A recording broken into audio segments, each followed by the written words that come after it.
हम सब रामायण को एक महाकाव्य की तरह जानते हैं, है ना? पर क्या ये सिर्फ एक कहानी है या फिर एक सच्ची ऐतिहासिक घटना का दस्तावेज? चलिए आज इसी सवाल की गहराई में उतरते हैं और उन तर्कों को देखते हैं जो कहते हैं कि रामायण सिर्फ कथा नहीं बल्कि इतिहास है। तो सवाल सीधा सा है, रामायण काव्य है या इतिहास? सबूतों की जांच करने वाले हैं जो इसे एक सच्ची ऐतिहासिक घटना मानते हैं। तो हमारी ये पड़ताल 5 हिस्सों में बंटी होगी। सबसे पहले हम काव्य और ऐतिहासिक सच के बीच का फर्क समझेंगे, फिर देखेंगे कि वाल्मीकि एक आई विटनेस कैसे हो सकते हैं। उसके बाद भाषा और जनजातियों से जुड़े सुरागों को खंगालेंगे, फिर परशुराम के पॉलिटिकल कैंपेन को समझेंगे और आखिर में देखेंगे कि कैसे ये पूरा इतिहास जमीन से मतलब ज्योग्राफी से जुड़ा हुआ है। चलिए शुरू करते हैं पहले पॉइंट से, और ये शायद सबसे बड़ी रुकावट भी है, बढ़ा चढ़ाकर कही गई बातें, जिसे हम अतिशयोक्ति कहते हैं, है ना?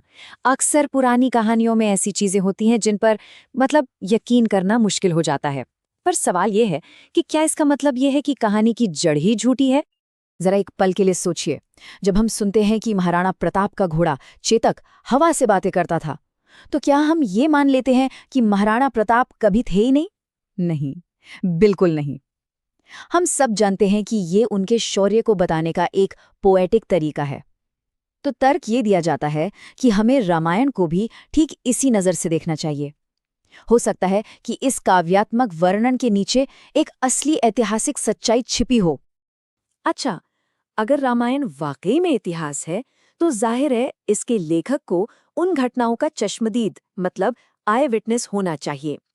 और कमाल की बात यह है कि इसका एक बहुत बड़ा सुराग खुद रामायण के बस एक शब्द में छिपा हुआ है। जी हाँ, रामायण की एकदम शुरुआत में ही वाल्मीकि एक ऐसा शब्द इस्तेमाल करते हैं जो इस पूरी बहस का रुख मोड़ सकता है, और वो शब्द है सांप्रतम। इसका सीधा सा मतलब है अभी, इसी पल में, या ठीक मेरी आंखों के सामने। अब जरा इस पर गौर कीजिए। अगर वाल्मीकि सदियों बाद ये कहानी लिख रहे होते तो वो क्या कहते? एक राजा था। अगर वो कोई भविष्यवाणी कर रहे होते तो कहते एक राजा होगा। लेकिन सांप्रतम शब्द का इस्तेमाल ये इशारा करता है कि वो एक तरह से एक रिपोर्टर की तरह घटनाओं को ठीक अपने सामने होता हुआ देख रहे थे और लिख रहे थे। तो भाषा वाला ये सुराग तो वाकई कमाल का है, लेकिन किरदारों के बारे में क्या? चलिए अब एक कदम और आगे बढ़ते हैं और हनुमान और सीता के बीच हुई एक बातचीत में छिपे एक बहुत ही गहरे राज को समझते हैं। अब देखिए, हनुमान यहाँ जो करते हैं वो वाकई अद्भुत है। वो नोटिस करते हैं कि रावण सीता जी से शुद्ध संस्कृत में बात कर रहा है। वो फौरन ये भाप जाते हैं कि अगर उन्होंने भी संस्कृत का इस्तेमाल किया तो सीता जी उन्हें रावण का ही कोई आदमी समझ बैठेंगी। तो उनका भरोसा जीतने के लिए वो जानबूझकर संस्कृत छोड़कर आम लोगों की बोली यानी लोक भाषा में बात करने का फैसला करते हैं। ये सिर्फ भाषा बदलना नहीं था, ये उस समय के समाज की बहुत गहरी समझ दिखाता है। और हनुमान की विद्वत्ता की गवाही तो खुद श्रीराम देते हैं। जब वो हनुमान को संस्कृत बोलते सुनते हैं तो हैरान रह जाते हैं। कहते हैं कि इतना शुद्ध उच्चारण, इतना गहरा ज्ञान तो बड़े बड़े पंडितों के पास भी नहीं होता। तो यहीं से वो बड़ा सवाल खड़ा होता है, क्या वानर सच में बंदर थे या फिर वो एक पढ़ी लिखी, एक बहुत ही सोफिस्टिकेटेड जनजाति का नाम था? चलिए अब एक और दिलचस्प किरदार की तरफ चलते हैं, परशुराम।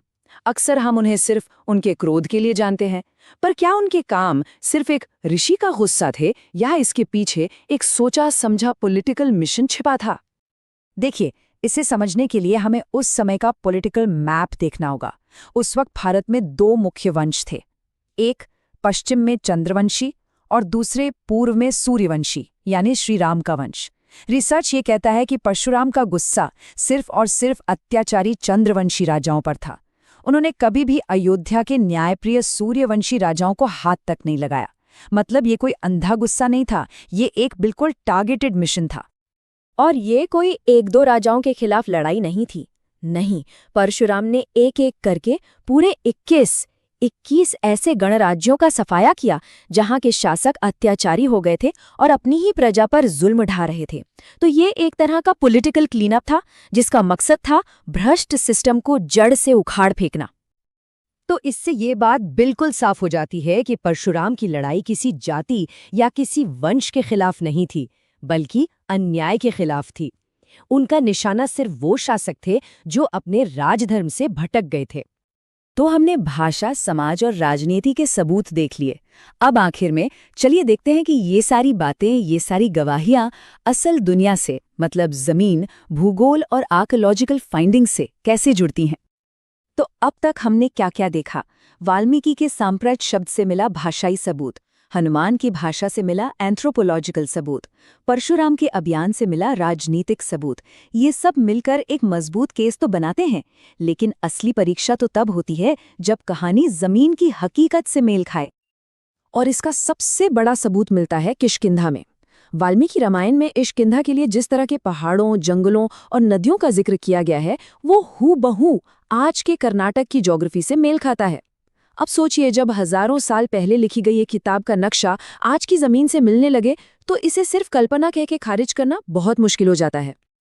और आखिर में ये सवाल, आज विज्ञान भी इस बात की तरफ इशारा कर रहा है कि राम सेतु शायद कोई नेचुरल स्ट्रक्चर नहीं बल्कि मैन मेड है। तो तर्क ये है कि अगर इसे किसी इंसान ने बनाया तो उस इंसान का कोई नाम भी तो होगा। इतिहास हमें एक नाम बताता है, राम।